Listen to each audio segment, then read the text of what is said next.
Dios te salve María, llena eres de gracia, el Señor es contigo, bendita tú eres entre todas las mujeres y bendito es el fruto de tu vientre Jesús. Santa María, Madre de Dios, ruega por nosotros pecadores, ahora y en la hora de nuestra muerte. Amén. Bienvenidos. Bueno, ya nos fuimos conociendo para poner bases, ¿verdad? Para empezar con el Génesis. Y ahora tenemos aquí nuestra otra Biblia. Aquí hay muchas Biblias, pero tenemos aquí otra Biblia más bonita, con letra más grande, para celebrar que septiembre es el mes de la Biblia, para recordar que septiembre es el mes de la Biblia. ¿Recuerdan por qué? Porque San Jerónimo hizo la traducción al latín y se celebra San Jerónimo el 30 de septiembre. Es una de las razones por qué septiembre es el mes de la Biblia. Y le pusimos azul, el mes de la Biblia, y le pusimos azulito también porque estamos también en el mes de la Virgen. Yo también pensé que el mes de la Virgen, pero como vivimos en El Salvador y nuestra bandera es azul y blanco, y el 15 de septiembre celebramos nuestra independencia, entonces por eso aquí las alumnas dicen porque es el mes cívico. Está bien, todo es bueno, todo aporta al bien. ¿Lo creen o no lo creen? Hoy vamos a ver Génesis completito. Porque la verdad es que son 50 capítulos y es imposible profundizar en todas las historias. Aunque diera 10 clases, yo de verdad lo tengo claro. Aunque lo dividiéramos en 10 horas, no profundizaríamos. Cada uno de los libros es para seguirlo meditando el resto de la vida. No quiero desilusionarlas porque quería que fuéramos más a fondo, más tranquilas, más despacito. Pero yo que he estado de verdad metida en el libro, de verdad, confíen en lo que les digo. Aunque hiciéramos un doctorado sobre el Génesis, no llegaríamos al fondo de este hermosísimo libro. Es hermosísimo.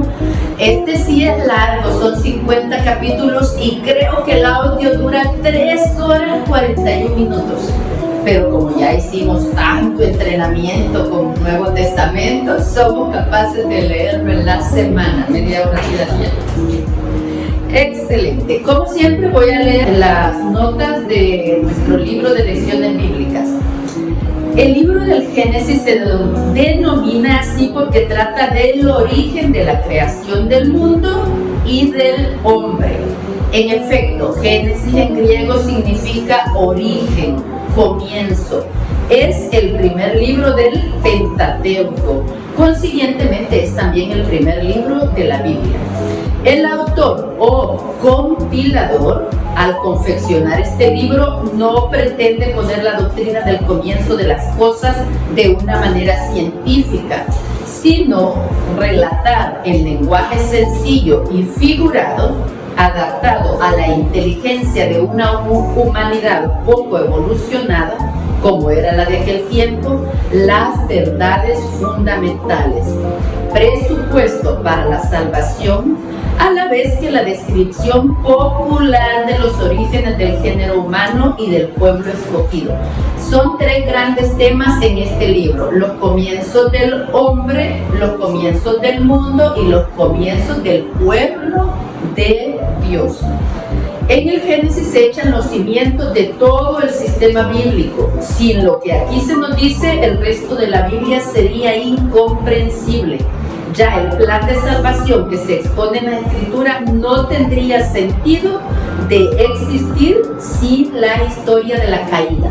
Entonces acá cuando vamos a ver a Adán y Eva, pues vamos a leer también la historia de la caída. Esto da sentido a todo el plan de salvación. Los 50 capítulos se distribuyen: los comienzos del mundo, del 1 al 6, los comienzos del hombre, del 7 al 11, y los comienzos del pueblo de Israel, del 12 al 50. Del 12 al 50, de verdad, son todas las peripecias, ¿verdad? De Abraham, de Isaac, de Esaú, de Jacob, de Judá, de José. Entonces, es muy amplio realmente. El mensaje del libro: Dios es el creador de todos los seres. Acuérdense, no es una historia científica. Los primeros padres, Adán y Eva, vivían felices en el amor mutuo, hablando con Dios. En el matrimonio, querido por Dios, el hombre y la mujer, iguales en naturaleza y derechos, se complementan el uno al otro. El varón amará a la mujer como parte de sí mismo y la mujer amará al varón como su protector. La unión de ambos en el amor transmite la vida. Esos son los valores que nos quiere enseñar el Génesis. Dios tiene un plan sobre la humanidad y el mundo y escoge un pueblo con el cual forma una alianza en la persona de Abraham. El autor del Génesis quiere mostrarnos que Dios ama al hombre y que lo guía a través de la historia, llamándolo a gozar definitivamente de ese amor. Porque en todas esas aventuras que vemos en los grandes personajes del Génesis, está siempre la caída presente, el pecado presente, y Dios siempre está amorosamente atrayéndolo así. Y bueno, esto es lo que tenemos en nuestro librito. Voy a leer pocas explicaciones de la introducción también del Génesis. Hay otra introducción también del Antiguo Testamento. En la introducción del Antiguo Testamento empieza: 18 siglos antes de Cristo, algunas tribus nómadas abandonan Caldea con sus rebaños para establecerse en Egipto. Entre estas tribus y clanes nómadas hay un cierto número de familias cuyo jefe es Abraham. Cuando Dios se revela a los patriarcas Abraham, Isaac y Jacob, estos son nómadas aún. Comparten con los demás nómadas una religión simple, hecha de apego al Dios de sus padres, ¿verdad? En el Antiguo Testamento vamos a encontrar mucho esta frase: el Dios de nuestros padres. Y de veneración de un cierto número pequeño de ídolos familiares. Pero al encuentro con el Dios vivo lo va a llevar a una nueva toma de conciencia. Dios ampara a los que elige. Luego, en la introducción al Génesis encontramos: Génesis quiere decir origen, pero no hay que buscar en los primeros capítulos un documento científico sobre los orígenes del universo. Los científicos todavía están, ¿verdad?, investigando sobre los orígenes del universo. Tampoco sobre el pecado que habría cometido el primer hombre. En cambio, sí nos toparemos desde las primeras páginas en forma de imágenes con todo lo que es muy importante para nosotros, para darle sentido a nuestra vida, a nuestra sed de espiritualidad. Recorriendo el Génesis, el libro del Génesis tiene 3 partes principales. Los capítulos del 1 al 11 tratan de establecer un nexo a lo largo de los enormes periodos del tiempo que transcurrieron desde la creación hasta los primeros padres en la fe, cuyos nombres quedaron en la memoria, empezando por supuesto por Abraham, personaje de leyenda como Caín, Lamec, Enoc, Noé, protagonizan las grandes experiencias de la humanidad. La segunda sección presenta en 2 partes la historia de los antepasados de las tribus que formarían un día el pueblo de Israel.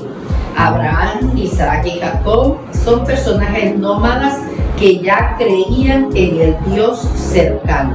Y la tercera parte, la historia de José, proyecta luz sobre las tragedias que entretejen la existencia humana.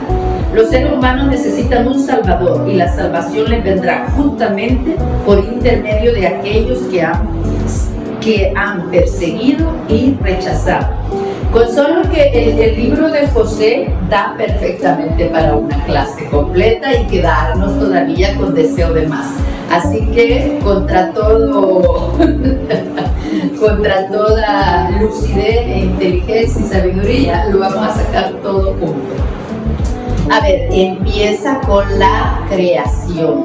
Para que tenga sentido, al menos lo que sí leemos, voy a ir por eso he puesto realmente poquitos temas, ¿verdad?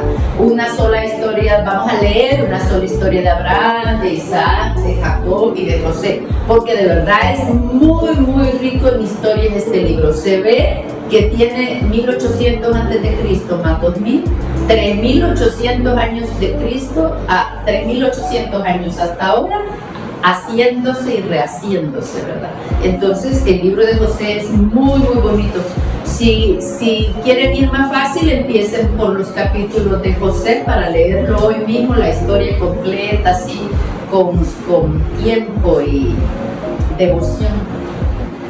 Capítulo 1, versículo 1. Dios simplemente aparece aquí ordenando. Hay un desorden y oscuridad en lo que existe, y a ese desorden y oscuridad Dios le pone orden, belleza y bondad. Y por eso estos poemas, que ya nos dijo que algunos son leyendas, quiere decir no son libros históricos.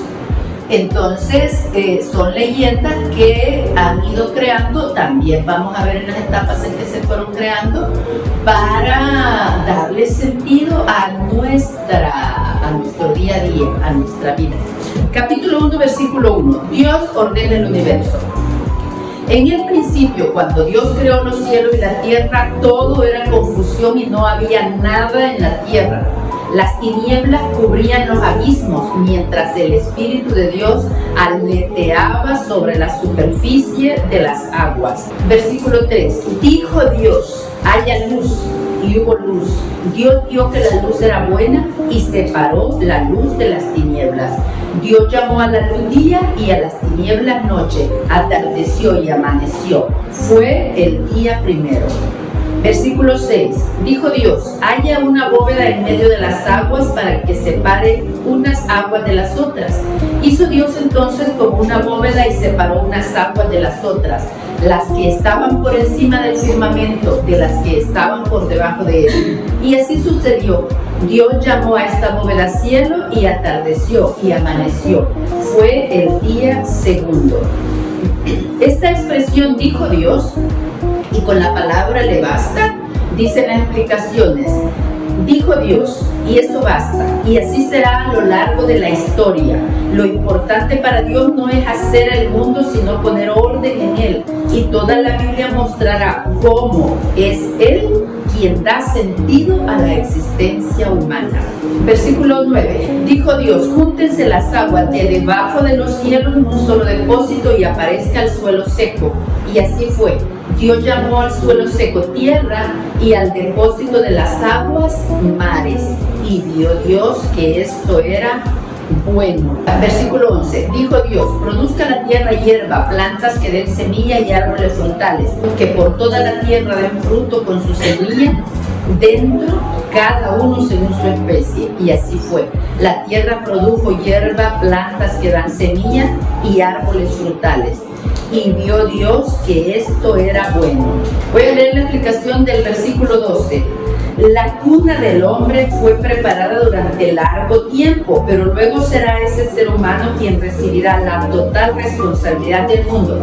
Este poema que se fue formando lo divide en un día, pero luego lo podemos contrastar con otro párrafo de la Biblia, con otro verso que dice que para Dios un día es como 1000 años o 1.000.000 de años, porque claro, en la evolución la ciencia ya nos ha dejado claro, ¿verdad?, que fue evolutivo. Entonces el poema lo ha tomado hace un año. Si nos dijera y tardó 3.7 millones, se nos olvide, más fácil decir el primer día, digamos primera etapa, segunda etapa, da igual. Lo importante es que todo lo que la ciencia nos ilumine de este relato, así fue. No tenemos riña con eso. Dios vio que esto era bueno y atardeció y amaneció. Fue el día tercero.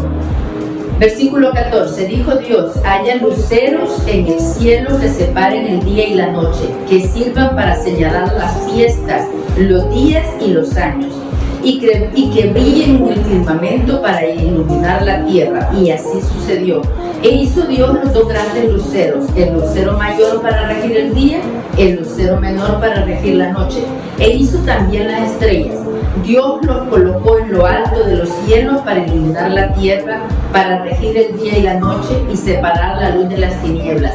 Y vio Dios que esto era bueno, y atardeció y amaneció. Fue el cuarto día. Pueden cerrar los ojos e imaginarse aquellos pueblos nómadas contando estas historias, Como no tenían diversiones como tenemos ahora, ¿verdad? No tenían televisión, las familias se reunían y los mayores contaban historias ahí alrededor de la fogata, bajo el cielo estrellado, la luna llena, ¿verdad? Que nos podemos imaginar porque el autor o compilador solo escribió todas esas historias que ya conocían por la tradición. Entonces, claro, es bonito imaginar, ¿verdad? Estas historias contándose alrededor en la familia.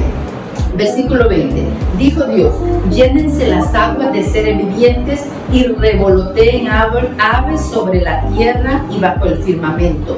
Dios creó entonces los grandes monstruos marinos y todos los seres que viven en el agua según su especie, y todas las aves según su especie. Y vio Dios que ello era bueno. Capítulo 1, versículo 22. Los bendijo Dios diciendo: crezcan, multiplíquense y llenen las aguas del mar, y multiplíquense asimismo las aves sobre la tierra. Y atardeció y amaneció. Fue el quinto día. Voy a leer la explicación. Esta es la primera de 3 bendiciones. Bendición de la vida nacida en nuestro planeta, bendición de la raza humana y de la pareja, y bendición del día de descanso. Son las 3 bendiciones que vamos a encontrar enseguida. Versículo 24. Dijo Dios: produzca la tierra vivientes según sus especies, animales del campo, reptiles y fieras. Y así fue. Dios hizo las distintas clases de animales salvajes según su especie, los animales del campo según sus especies, y todos los reptiles de la tierra según sus especies. Y vio Dios que todo esto era bueno. Versículo 26. Dijo Dios: hagamos al hombre a nuestra imagen y semejanza, que tenga autoridad sobre los peces del mar y sobre las aves del cielo, sobre los animales del campo, las fieras salvajes y los reptiles que se arrastran por el suelo. Y creó Dios al hombre a su imagen. A imagen de Dios lo creó, varón y mujer los creó. Versículo 28. Dios los bendijo diciéndoles: sean fecundos y multiplíquense, llenen la tierra y sométanla. Tengan autoridad sobre los peces del mar, sobre las aves del cielo y sobre todo ser viviente que se mueve sobre la tierra. Esta autoridad que Dios le da al hombre implica que cuide y proteja la creación, que cada vez tenemos la creación, ¿verdad?, más dañada, más agredida por nuestro estilo de vida, pero esta bendición pone al hombre a la cabeza para cuidar de todo. Versículo 29. Dijo Dios: hoy les entrego para que se alimenten toda clase de plantas con semillas que hay sobre la tierra y toda clase de árboles frutales. A los animales salvajes, a las aves del cielo y a todos los seres vivientes que se mueven sobre la tierra, les doy pasto verde para que coman, y así fue. Dios vio que todo cuanto había hecho era muy bueno, y atardeció y amaneció, fue el 6º día. Vamos al capítulo 2. Así estuvieron terminados el cielo, la tierra y todo lo que hay en ellos. El día 7º Dios tuvo terminado su trabajo y descansó en ese día de todo lo que había hecho. Bendijo Dios el 7º día y lo hizo santo, porque ese día descansó de su trabajo después de toda esta creación que había hecho. Voy a leer la explicación. Varón y mujer los creó. Dios no crea al varón solo ni a la mujer sola, sino la pareja. Y por más que esto sorprende en una cultura machista, no hay desigualdad entre hombre y mujer. Como Dios los creó, ¿verdad? No hay desigualdad. Para Dios las cosas son al revés. El amor estuvo primero y la larga evolución de la sexualidad fue después. Aquí escapamos a estas imágenes simplistas de las teorías materialistas que afirman que la división de los sexos no sería más que el producto del azar en la mutación de los cromosomas, y que luego el amor resultaría de aquella división de los sexos. Lo que dijimos, ¿verdad? Para Dios el amor es primero y la sexualidad después. La vida del trabajo deberá respetar ese orden. si no se quiere que los trabajadores se conviertan en esclavos y olviden que no fueron hechos para trabajar, sino para encontrar un día de descanso en Dios. Qué importante es esto, ¿verdad?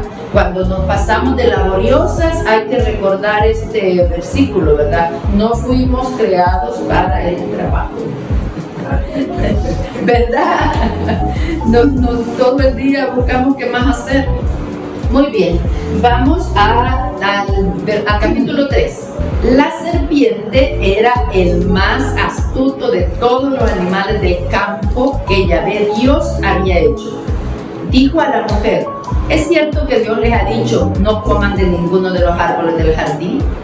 La mujer respondió a la serpiente: podemos comer de los frutos de los árboles del jardín, pero no del árbol que está en medio del jardín. Pues Dios nos ha dicho, no coman de él, ni lo prueban siquiera, porque si lo hacen, morirán. La serpiente dijo a la mujer: no es cierto que morirán. Es que Dios sabe muy bien que al día en que coman de él, se les abrirán a ustedes los ojos. Entonces ustedes serán como dioses y conocerán lo que es bueno y lo que no lo es. ¿Qué consejo le podríamos dar para empezar a Eva? Que no le hiciera caso. Que no dialogue con el enemigo. Que no hable con extraños como los niños. Que no hable con extraños, que no hable con el enemigo. Versículo 6, capítulo 2. A la mujer le gustó ese árbol que atraía la vista y que era tan excelente para alcanzar el conocimiento. Tomó de su fruto y se lo comió. Y le dio también a su marido que andaba con ella, quien también lo comió. ¿Que no le acaban de dar la autoridad para cuidar de todo? Pues no cuida de su mujer. Estamos en el versículo 10. Vamos al 7. Entonces se les abrieron los ojos y ambos se dieron cuenta de que estaban desnudos. Cosieron pues unas hojas de higuera y se hicieron unos taparrabos. O sea que para empezar se perdió la intimidad entre ellos, ¿verdad? Porque hasta ahí Dios no había hablado. Se perdió la intimidad entre ellos, se dieron cuenta que estaban desnudos y se armaron taparrabos. Oyeron después la voz de Yahvé Dios que se paseaba en el jardín a la hora de la brisa de la tarde. Antes de continuar, hemos venido usando la palabra Yahvé, ¿verdad? ¿Se acuerdan de las fuentes de la Biblia? ¿Qué fuente será esta? Yahvista. Ven, aquí nos vamos dando cuenta que es, y por eso se repiten relatos en el Génesis, hay relatos repetidos, porque algunos son de la fuente yavista que luego introdujeron de la fuente eloísta y que también introdujeron la fuente sacerdotal. Algunos de estos párrafos están escritos después de la deportación y el regreso de Babilonia. Hay muchas partes del Génesis que fueron escritas cuando ya regresaron de Babilonia, como 4 siglos antes de Cristo. No como lo está contando antes de Abraham o en el origen, sino que están escritos mucho después. Recordémonos que los primeros libros se empezaron a escribir por la época de Salomón. Todas esas historias, las primeras que se escribieron, empezaron con la fuente yavista por la época de Salomón, más o menos por el año 950 antes de Cristo. Voy a leer esta explicación sobre el árbol del bien y el mal. El árbol del bien y del mal ya estaba en el jardín. El bien y el mal no significan en este texto lo moralmente bueno o malo, sino lo que es agradable y provechoso, o bien fracaso y sufrimiento. Ese árbol es el conocimiento de lo que somos y de cómo realizar todas nuestras aspiraciones. La serpiente es el tentador, que en hebreo se dice Satanás. El demonio que se ha transformado entre nosotros en un fantasma de las películas de magia o de terror, pero la Biblia lo muestra presente desde los comienzos, siendo el origen de las primeras tentaciones. Respecto al fruto prohibido, no es que se trate de una fruta, una manzana, En la cultura hebrea, comer el fruto de la sabiduría o de la locura es alimentarse de una cultura que llevará a la verdadera sabiduría o la de los espíritus llamados libres que terminan destruyéndose. Vean que es mucho más profundo, ¿verdad? Ya revisando las explicaciones es mucho más profundo lo que vamos encontrando aquí sobre la caída. Oyeron después la voz de Yahvé Dios que se paseaba en el jardín a la hora de la brisa de la tarde. El hombre y su mujer se escondieron entre los árboles del jardín para que Yahvé Dios no lo viera. Yahvé Dios llamó al hombre y le dijo: ¿dónde estás? Contestó: he oído tu voz en el jardín y tuve miedo porque estoy desnudo, por eso me escondí. Yahvé Dios replicó: ¿quién te ha hecho ver que estaba desnudo? ¿Has comido acaso del árbol que te prohibí? El hombre respondió: la mujer que tú me pusiste a mi lado me dio el árbol y comí. O sea, culpable la mujer y Dios, ¿verdad? Porque él se la dio. O sea que, y ahora nosotros nos hemos especializado más, ¿verdad?, en culpar a otros. Yahvé dijo a la mujer: ¿qué has hecho? La mujer respondió: la serpiente me engañó y he comido. Y ahí luego viene la sentencia de Dios, ¿verdad? Entonces Yahvé Dios dijo a la serpiente: por haber hecho esto, maldita seas entre todas las bestias y entre todos los animales del campo. Te arrastrarás sobre tu vientre y comerás tierra todos los días de tu vida. Haré que haya enemistad entre ti y la mujer, entre tu descendencia y la suya. Ella te pisará la cabeza mientras tú herirás su talón. A la mujer le dijo: multiplicaré tus sufrimientos en los embarazos y darás a luz a tus hijos con dolor. Siempre te hará falta un hombre y él te dominará. Esa es maldición. Muy bien. Al hombre le dijo: por haber escuchado a tu mujer y haber comido del árbol del que yo te había prohibido comer, maldita será la tierra por tu causa. Con fatiga sacarás de ella el alimento por todos los días de tu vida. Espinas y cardos te dará mientras le pides las hortalizas del campo. Versículo 20. El hombre dio a su mujer el nombre de Eva por ser madre de todo viviente. Enseguida Yahvé Dios hizo para el hombre y su mujer unos vestidos de piel y con ellos los vistió. Sí que es muy bonita la historia, ¿verdad? Es que de verdad están muy bien pulidas estas historias. Y luego vamos a la historia de Caín y Abel en el versículo 4. Adán se unió a Eva, su mujer, que quedó embarazada y dio a luz a Caín. Entonces dijo: gracias a Yahvé me conseguí un hijo. Después dio a luz a Abel, el hermano de Caín. Abel fue pastor de ovejas, mientras que Caín labraba la tierra.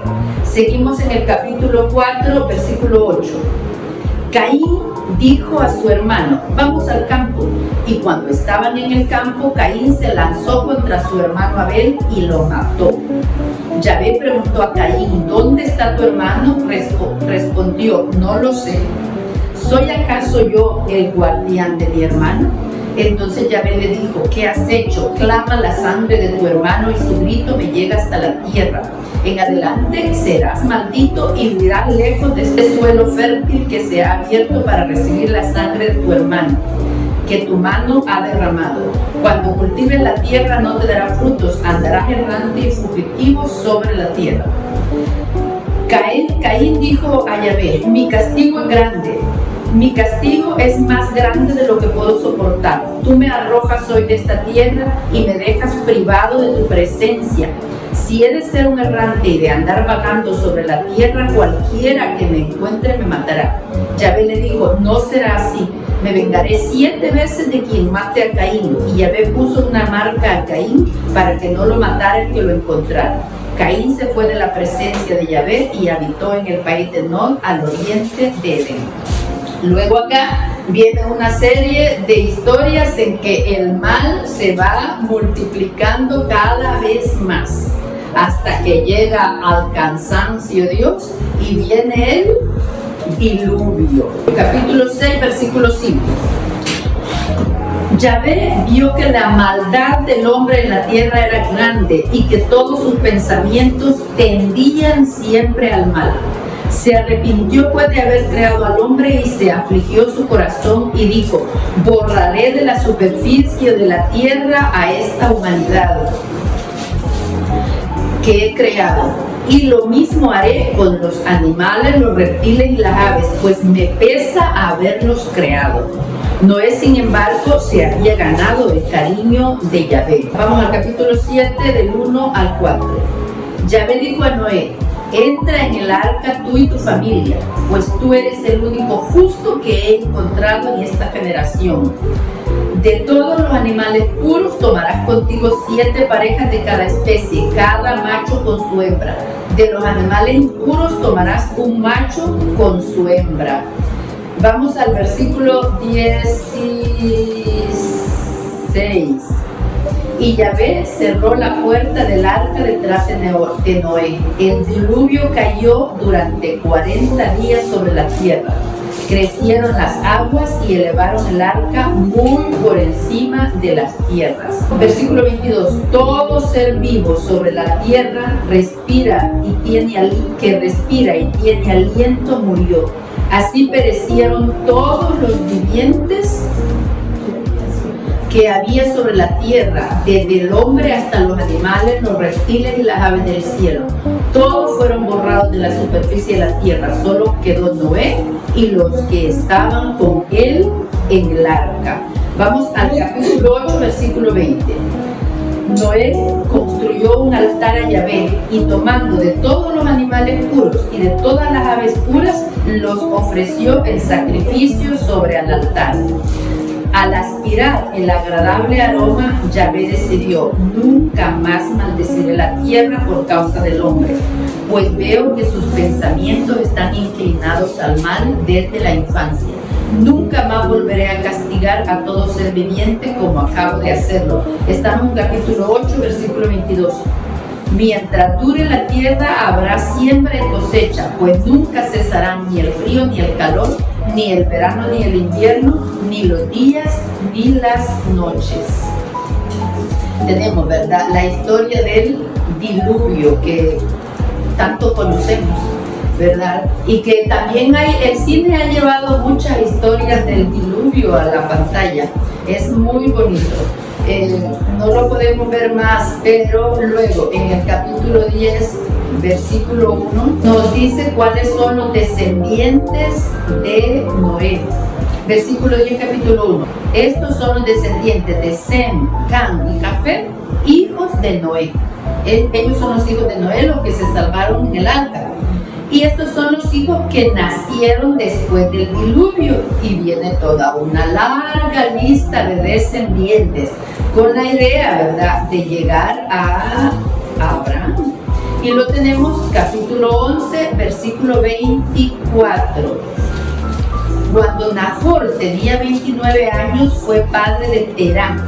Después del nacimiento de Terá, Nahor vivió 119 años y tuvo más hijas e hijas. Quiero leer el versículo 16, capítulo 11, versículo 16, porque cuando vimos el libro de los Hebreos, mencionamos, ¿verdad?, que esta palabra, una de las posibilidades era que viniera de él, que había sido ascendiente, ¿verdad?, de Abraham.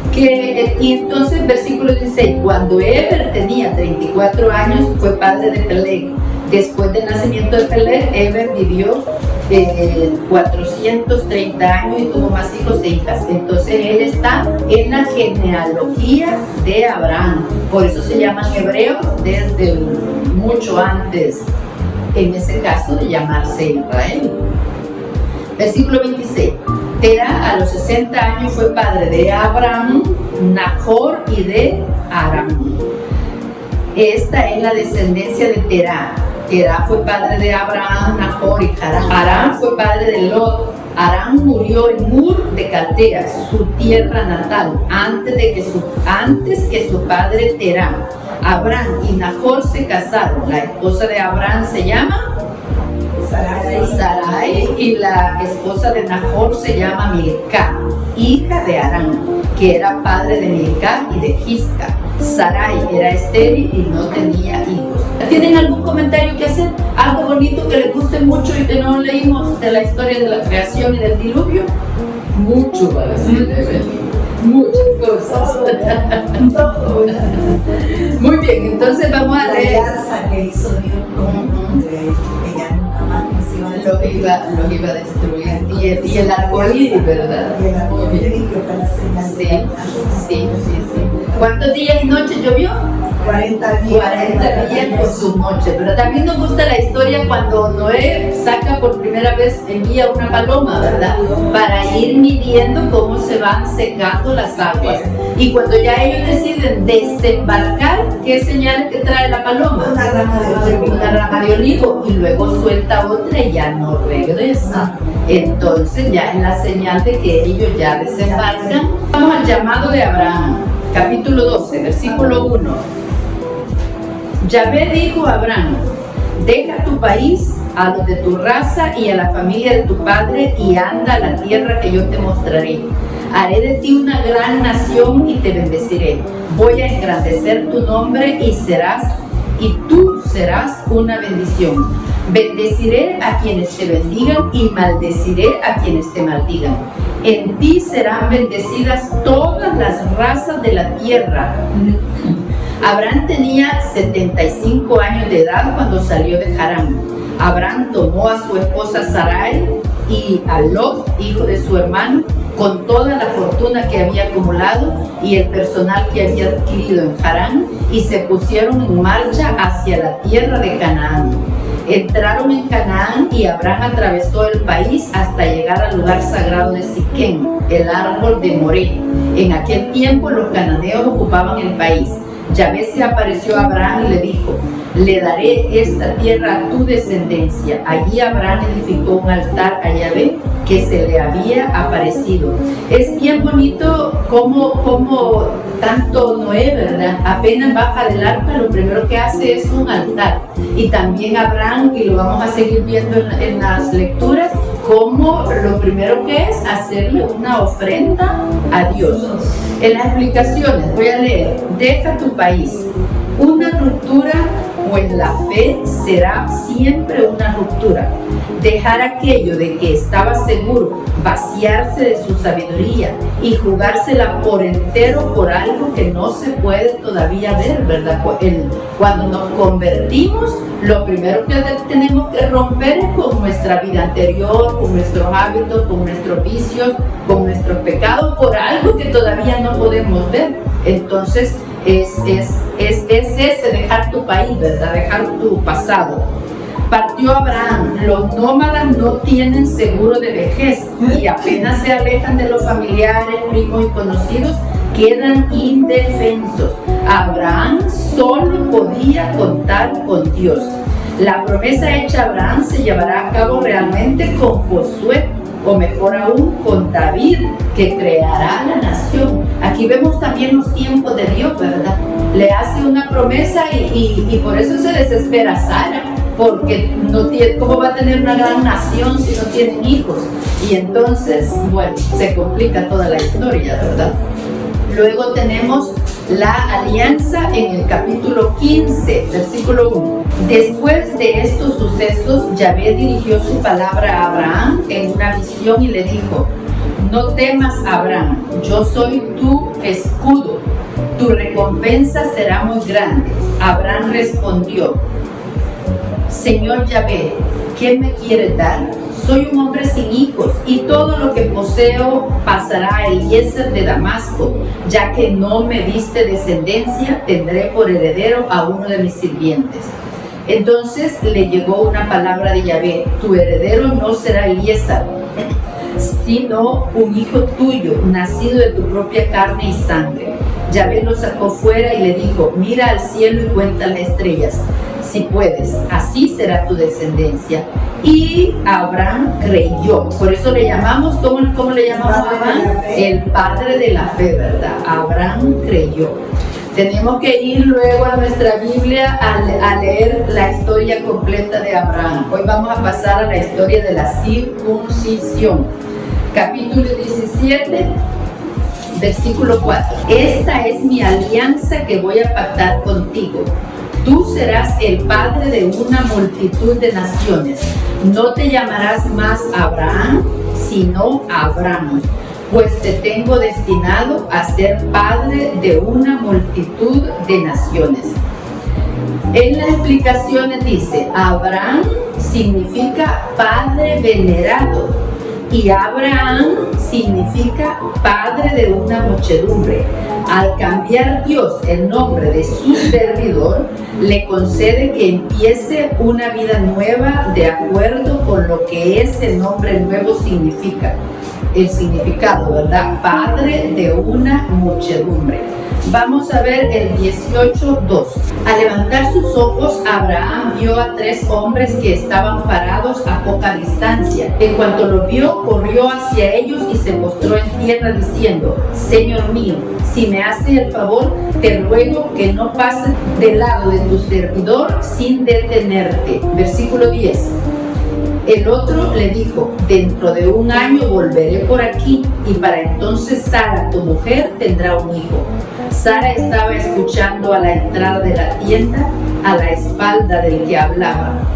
Vamos al versículo 12. Sara se rió mientras pensaba, cuando yo estoy seca, voy a tener placer con un marido tan viejo. Versículo 13.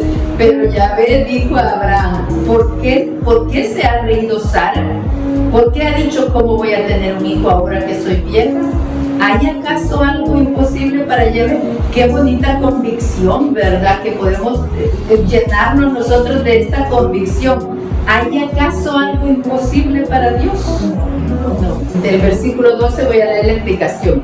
La risa de Sara, en cierto modo, realza la fe de Abraham, que cree en lo que parece imposible, mientras que su mujer está convencida de que es imposible.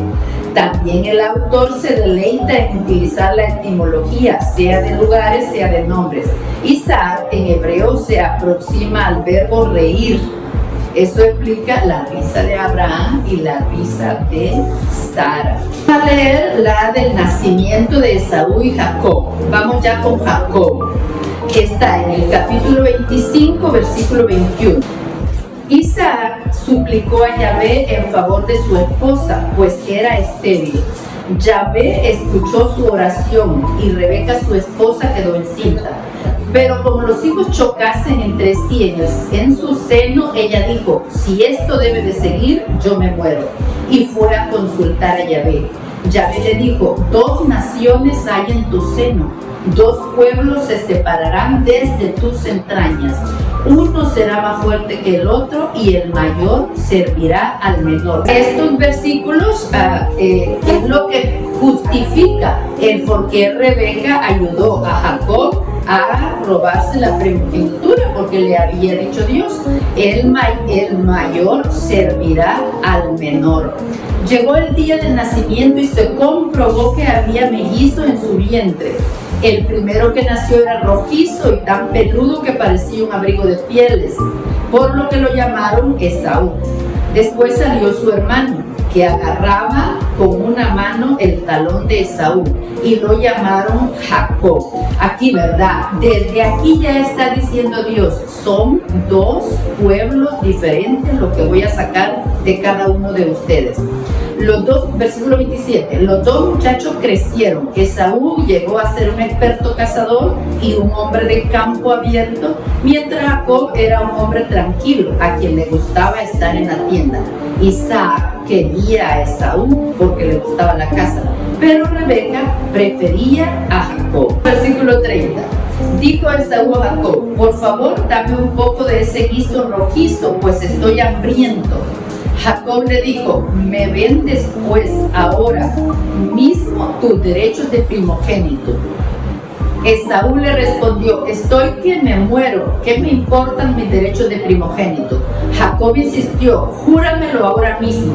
Y lo juró, vendiéndole los derechos de primogénito. Así que realmente ni se los robó, ¿verdad? Los compró por comida, porque el hambre ya no le deja procesar bien los pensamientos a algunos en los que me cuento.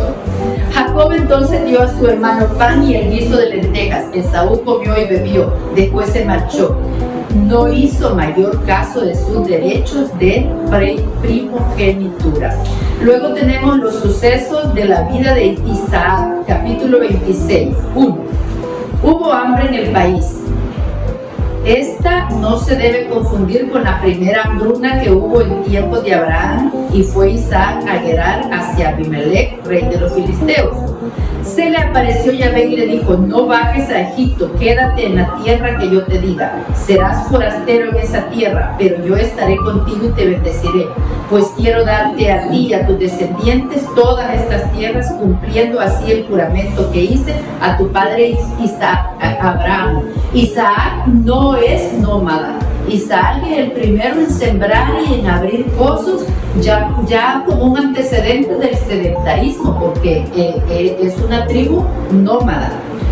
Multiplicaré tu descendencia como las estrellas del cielo y le daré todas estas tierras, y por tu descendencia serán bendecidas todas las naciones de la tierra. Como premio a la obediencia de Abraham, que guardó mis leyes y cumplió mis mandamientos y preceptos. Aquí Dios le da, ¿verdad?, la bendición y le traspasa la promesa a Isaac.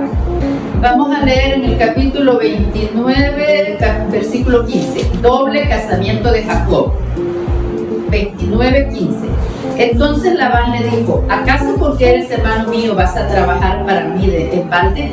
Porque cuando le da la bendición a Jacob, Isaac, obviamente Esaú reclama. Y entonces Rebeca, la mamá, le dice que se vaya donde su tío, que ella le va a avisar cuando Esaú ya se tranquilice. Entonces aquí Jacob ya está en casa de Labán, el hermano de Sarai. Versículo 16. Labán tenía dos hijas, la mayor se llamaba Lía y la menor Raquel. Lía no tenía brillo en sus ojos, mientras que Raquel tenía buena presencia y era linda. Jacob se había enamorado de Raquel, así que le contestó: te serviré 7 años por Raquel, tu hija menor. Labán dijo: mejor te la doy a ti y no a cualquier otro hombre, quédate pues conmigo. Jacob trabajó 7 años por Raquel, pero la amaba tanto que los años le parecieron días. Entonces Jacob dijo a Labán: dame a mi esposa, pues se ha cumplido el plazo y ahora quiero vivir con ella. Labán invitó a todos los del lugar y dio un banquete. Por la tarde tomó a su hija Lía y se la llevó a Jacob, que se acostó con ella. Labán dio a Lía su propia esclava Silpa para que fuera sirvienta de ella. Al amanecer, como Lía, Jacob dijo a Labán: ¿qué me has hecho? ¿No te he servido por Raquel? ¿Por qué me has engañado? Labán le respondió: no se acostumbra por aquí dar la menor antes que la mayor. Deja que se termine la semana de bodas y te daré también a mi hija menor, pero tendrás que prestarme servicios por otros 7 años. Así que por Raquel trabaja realmente 14 años. Labán le dio a Raquel a su esclava Bilhá. O sea, estas van a ser las 4 madres de los 12 hijos de Jacob, que forman las 12 tribus de Israel. Lía es madre de Rubén, Simón, Leví, Judá, Isaacar, Zabulón y Dina. Y Silpa es hija de Gad y Aser. Bilhá es hija de Dan y Neftalí. Y Raquel, los de Raquel sí sabemos. ¿Quiénes son los hijos de Raquel? José. ¿Y? Leví y Rubén. No. ¿Cómo se llama? ¿Así? ¿Cómo se llama? Esa es la pregunta. ¿Cómo se llama Benjamín? Venga. Exactamente, esa es la pregunta.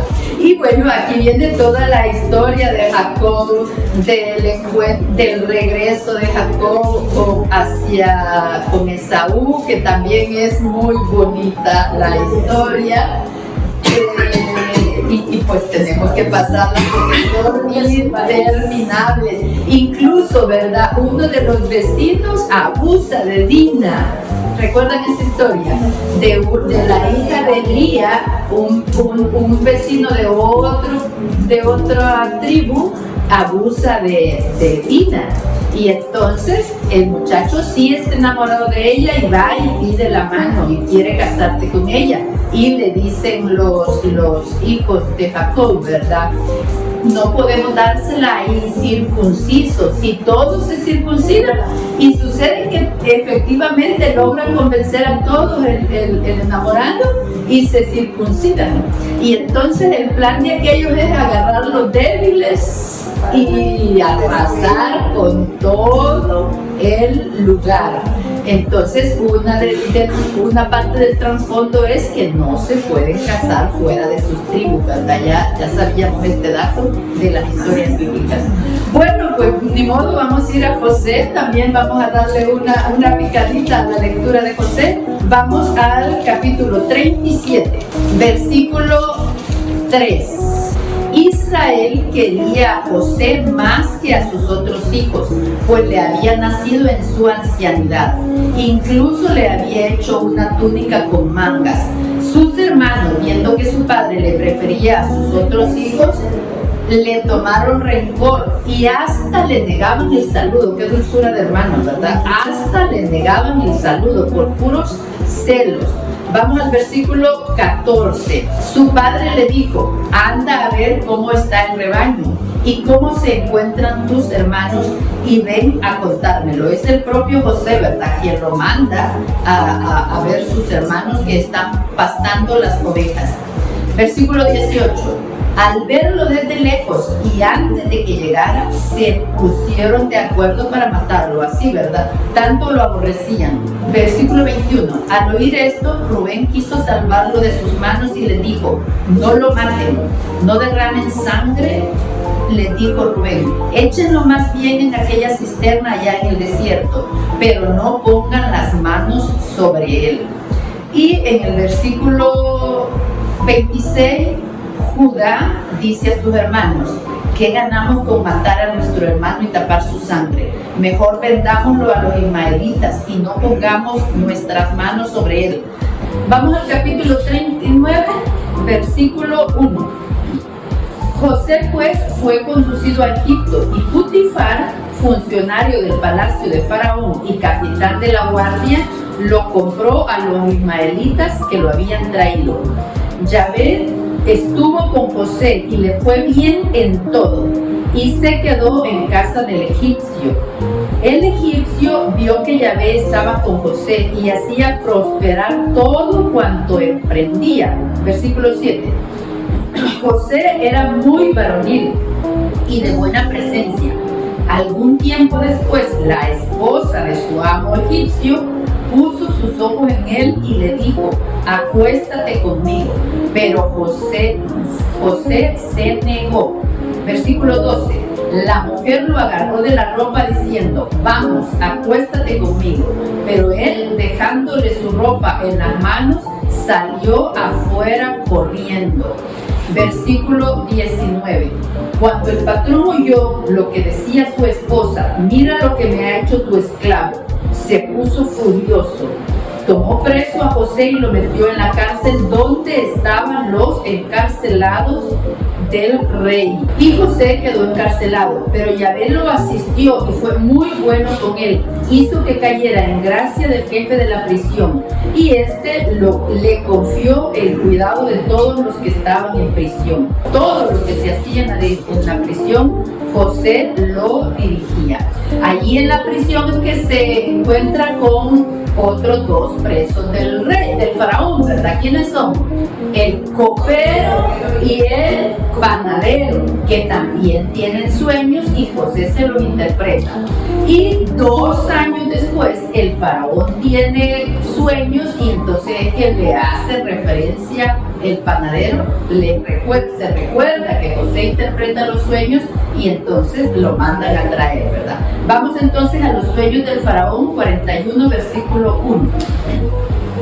2 años después, Faraón tuvo este sueño: Estaba él a orillas del Nilo cuando vio que salían del río 7 vacas hermosas y muy gordas que se pusieron a pastar entre los juncos. Detrás de ellas salieron otras 7 vacas feas y flacas que se pusieron al lado de las primeras a la orilla del río. Pero las 7 vacas feas y flacas se comieron las 7 vacas gordas y hermosas. Entonces Faraón despertó. Vamos al versículo 7. Se quedó de nuevo dormido y tuvo otro sueño. Vio 7 espigas granadas y buenas que salían de un mismo tallo. Después de estas brotaron otras 7 espigas pequeñas y quemadas por el viento. Y estas espigas pequeñas y quemadas por el viento se tragaron a las 7 granadas y repletas. Se despertó el Faraón y llama a los sabios de la corte y ninguno le puede interpretar el sueño. Versículo 12. Con nosotros estaba un joven hebreo, un servidor del capitán de la guardia. Le contamos nuestros sueños y él los interpretó a cada uno, le dio la interpretación. Y todo sucedió tal como él lo había dicho. Yo fui repuesto en mi cargo y el jefe de los panaderos ahorcado. Faraón entonces mandó a traer a José. Fue sacado rápidamente de la cárcel, lo afeitaron y lo cambiaron de ropa y lo presentaron ante el Faraón. Versículo 25. José dijo al Faraón: el sueño de Faraón es uno solo. Dios ha anunciado a Faraón lo que él va a hacer. Las 7 vacas hermosas, al igual que las 7 espigas granadas, son 7 años de abundancia. Las 7 vacas feas y raquíticas que salieron detrás, al igual que las 7 espigas vacías y quemadas por el viento del este, son 7 años de hambre. Como dije a Faraón, Dios le está manifestando lo que está para suceder. Vendrán 7 años de gran abundancia en todo Egipto, pero enseguida vendrán 7 años de escasez que harán olvidar toda la abundancia anterior y el país quedará extenuado por el hambre. Versículo 23. Ahora pues aconsejo a Faraón que busque un hombre inteligente y sabio para ponerlo al frente de Egipto. Que Faraón nombre además intendentes en todo el país para que recauden la 5ª parte de la cosecha durante estos 7 años de abundancia. Recogerán todos los víveres de estos 7 años de abundancia y almacenarán el grano en las ciudades donde los guardarán bajo la autoridad del Faraón. De esta manera habrá reservas en el país para los 7 años de escasez que van a afectar a Egipto y el pueblo no morirá de hambre. Y por supuesto, ¿verdad? Conocemos la historia de que estaban pasando hambre también en Canaán y los hijos de Jacob vienen a Egipto a comprar granos. Y entonces pues ellos no reconocen a José porque ya está mayor y vestido como un egipcio, como el principal después del Faraón. Con autoridad. Y ya es el segundo después del Faraón. Entonces vamos a pasar toda esta historia que es muy bonita de ir a leer. Háganse ese propósito de leer esta historia. Y en el capítulo 45, versículo 1. A este punto José no pudo más ya contenerse delante de toda aquella gente que estaba con él y gritó: salgan todos de aquí. No quedaba ninguno cuando José se dio a conocer a sus hermanos, pero rompió a llorar tan fuerte que lo oyeron los egipcios y los servidores del Faraón. José dijo a sus hermanos: yo soy José, ¿vive aún mi padre? Ellos quedaron tan aterrados de verlo que no podían responderle. Él les dijo: acérquense, y se acercaron. Yo soy José, su hermano, el que ustedes vendieron a los egipcios.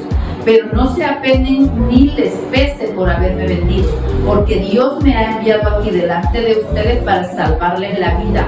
Ya van 2 años de hambre en la tierra y aún quedan 5 en que no se podrá arar ni cosechar. Dios pues me ha enviado por delante de ustedes para que nuestra raza sobreviva en este país. Ustedes vivirán aquí hasta que suceda una gran liberación. No han sido ustedes, sino Dios quien me envió aquí. Él me ha hecho familiar del faraón, administrador de su palacio y gobernador de todo Egipto. Entonces está la otra historia muy bonita, ¿verdad? De Jacob, el encuentro con José. Imagínense un padre que lleva décadas añorando a su hijo que le ha dicho que está muerto, ¿verdad? Entonces es muy bonito también la parte en que bajan a Egipto y se reencuentra Jacob con él. Ya solo quiero leer en el capítulo 49 las bendiciones de Jacob. A cada uno de sus hijos Jacob le bendice. Capítulo 49, versículo 1. Jacob llamó a sus hijos y les dijo: reúnanse que les voy a anunciar lo que sucederá en el futuro. Júntense, hijos de Jacob, oigan y escuchen a Israel su padre.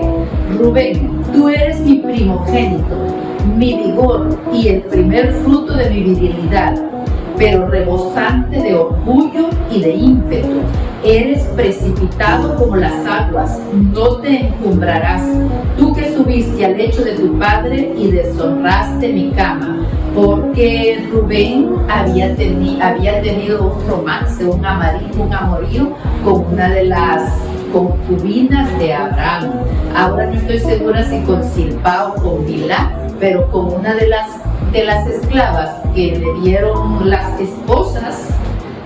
Rubén había tenido un romance con ella. Vamos, versículo 5.